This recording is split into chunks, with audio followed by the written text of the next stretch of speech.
In this recipe, we're going to be making ham and cheese sliders.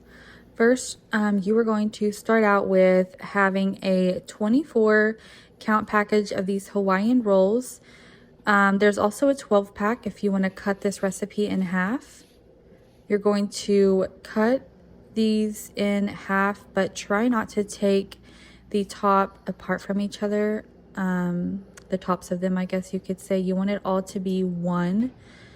And you're just going to slide that to the side. Next, we're going to be coating it with mayonnaise.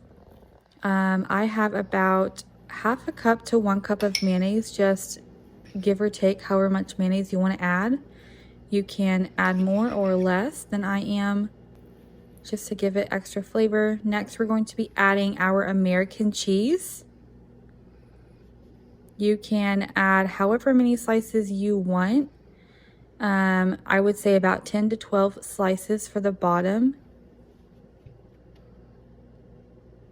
And I just cut some in half to line along the side. And if you like cheese, you can double this, or you can just do it single layer like I'm doing. Next, we're going to be adding our ham. I have about 1 to 2 pounds of just sliced deli ham. And we're just going to be lining this over our American cheese. And the sides can get a little tricky. You're gonna have to fold them to make them fit like this. You can add more or less, however you like. Next, I'm just topping it with some more slices of American cheese, just to give it a lot of cheese. And you can add whatever your favorite cheese is. If you don't want to do both American, you can do Swiss or cheddar, whatever you like.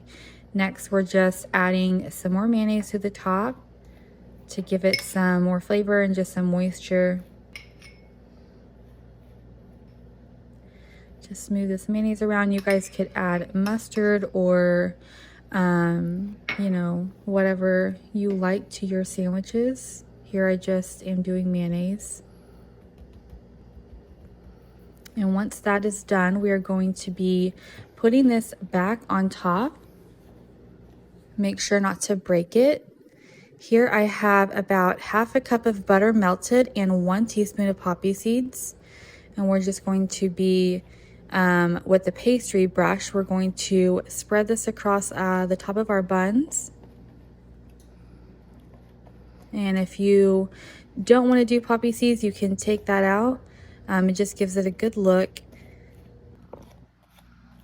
Make sure that all of the top of your buns are coated in the melted butter, just to not let them be so dry.